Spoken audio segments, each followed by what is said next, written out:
ایک قاری صاحب تھے, ان کو تراویح پڑھ قرآن تو یاد نہیں تھا, گاؤں کے لوگوں نے آگے کر دیا کہ آپ تراویح پڑھائیں.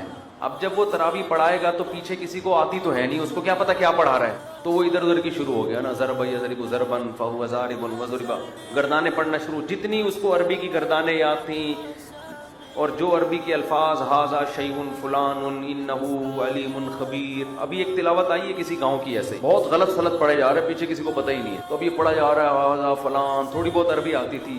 ایک دن تراویح میں کوئی پڑھا لکھا آ گیا عالم, اس نے پیچھے سے لقمے دینا شروع کیے. اچھا, اس تراویح میں امام کو پیسے ٹھیک ٹھاک ملتے تھے, 2-2.5 لاکھ روپے ملتے تھے. تو اب وہ پیچھے سے اس نے جب لقمہ دینا شروع کیا ہے تو یہ کہتا ہے امام, یا شیخ اسکت نصف لی و نصف لک, خاموش ہو جا, آدھے تیرے آدھے میرے. عربی میں اس کو کہہ رہے چپ کر کے کھڑا رہے, آدھے پیسے تیرے آدھے. وہ ایک آدمی کا جو گدھا تھا نا, وہ بہت سست تھا, تو وہ چلتا ہی نہیں تھا.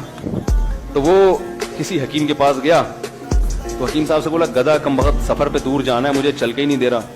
تو حکیم صاحب نے کہا اچھا ٹھیک ہے, لال مرچیں دے دی اس کو بتائے بغیر, اور بولا کہ یہ تھوڑی سی لگا دو. اس نے وہ گدھے کے دم اٹھائی, مرچیں لگا دی. گدھا اتنی اسپیڈ سے بھاگا کہ گدھا آگے اور یہ پیچھے. اب یہ گدھے کے پیچھے پیچھے بھاگ رہا ہے اور گدھا بہت آگے نکل گیا. اب یہ پریشان کہ یار یہ تو مجھ سے بھی زیادہ تیز اسپیڈ ہو گئی, پکڑے گا کون اس میں. آگے گیا, ایک اور حکیم صاحب بیٹھے ہوئے تھے, ان سے جا کے کہنے لگا کہ حکیم صاحب, میں نے ایک پچھلے حکیم صاحب سے ایک چورن لیا تھا, انہوں نے لگایا, وہ مجھ سے بھی آگے نکل گیا, میں کیا کروں. حکیم صاحب نے کہا کہ بھائی تھوڑے سے اپنا بھی لگا لو. اس نے غلطی یہ کی کہ جتنی مقدار میں گدھے کے لگا تھا اتنی ہی مقدار میں اپنے لگا لیا, تو ان کی بھی اسپیڈ بڑھ گئی. اب گدھے کا تو آگے جا کے ختم ہو گیا نا, ان کا بھی باقی تھا. تو یہ بھاگتا ہوا جا رہا ہے, لوگوں سے کہہ رہے اس کو پکڑ کے رکھو, میں ابھی واپس آ رہا ہوں. وہ ایک بادشاہ تھا نا, یہ ریکارڈ ہو رہا ہے.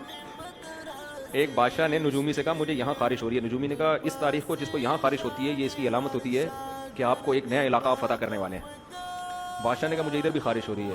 نجومی نے ذائچہ نکالا اور یہ بولا ہاں یہ اس کی علامت ہے, آپ کے ایک بیٹا پیدا ہونے والا ہے جو بڑا شہزادہ ہوگا.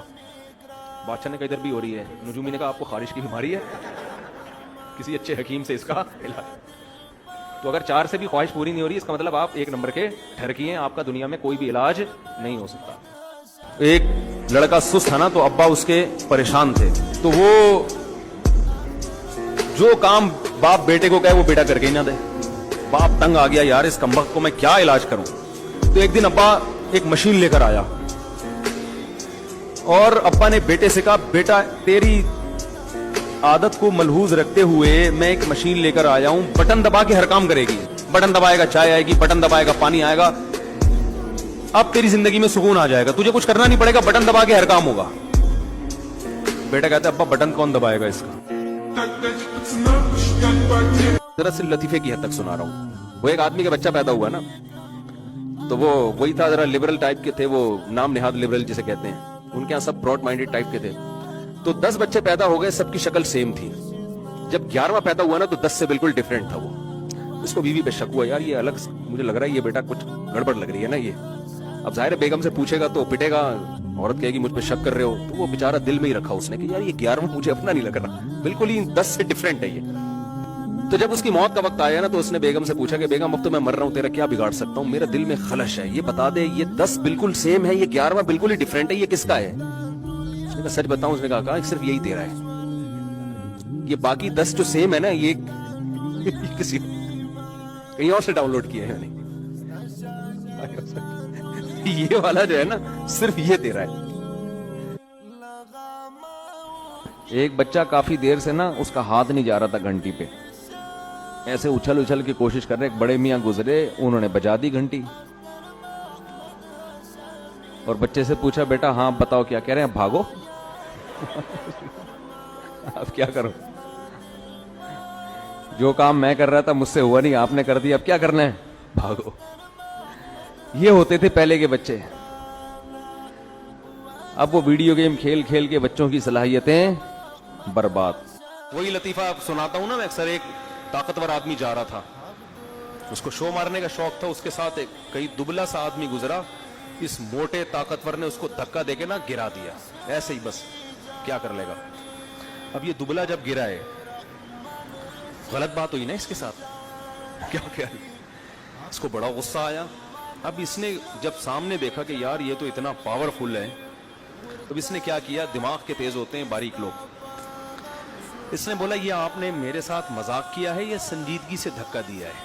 اس کا خیال تھا یہ کہے گا میں مذاق کر رہا، تو وہ بڑا ہوشیار نالائق، تو اس دبلے نے اس موٹے سے پوچھا کہ آپ نے میرے ساتھ مذاق کیا ہے یا آپ سیریس تھے؟ اس نے کہا سیریس تھا میں، تو اس نے کہا اچھا ہو گیا ورنہ میں اس قسم کے مذاق برداشت نہیں کرتا، یہ کہا اور بھاگ گیا۔ وہ ایک امام صاحب سیدھے سادے تھے گاؤں دیہات کے، ان کی کہیں نظر پڑ گئی کسی خاتون کی، محلے کی بڑی خوبصورت تھی وہ، کہیں بیچاروں نے توبہ استغفار کی، نظر کوئی اتفاقیہ نظر پڑ گئی نا، اب ان کے لاشعور میں وہ یہ جمعے کی تقریروں میں نا امام سے بچ کے رہنا چاہیے، تو وہ بیان کر رہے ہیں، بیان میں کہہ رہے جنت کی حوریں ایسی ہوں گی، جنت کی حوریں ایسی ہوں گی، زبردست، ایسا خوبصورت، ایسی حسن، کیا بتاؤں وہ فلاں کی بیوی کو دیکھ لو جا کے ویسی ہوں وہ فلاں کی، پھر وہ ان کا احساس ہوا یار یہ میں نے کیا بول دیا ہے۔ وہ ایک آدمی تھا نا، اس کی بیوی بیمار تھی،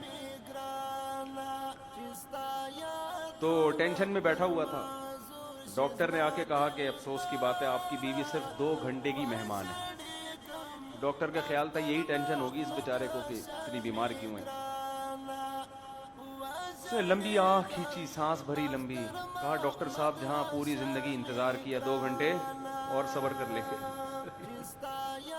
ایک حکیم صاحب تھے، ہر ایک کو کیڑوں کی دوا دیتے تھے، وہ جو بھی آتا نا حکیم صاحب بھئی کیڑوں کی دوا، پیٹ میں درد ہے کیڑوں کی دوا، ہر ایک کو کیا دے رہے ہیں، کیڑوں کی دوا۔ ایک دن ایک آدمی درخت پہ چڑھا، نیچے گر گیا، ہڈی ٹوٹ گئی، حکیم صاحب کے پاس لے کر حکیم صاحب نے کیڑوں کی دوا دی، لوگ کہنے یار کیڑوں سے کیا تعلق ہے، ہڈی ٹوٹی ہے، حکیم صاحب نے کہا کیڑا تھا تبھی تو چڑھا تھا درخت پہ۔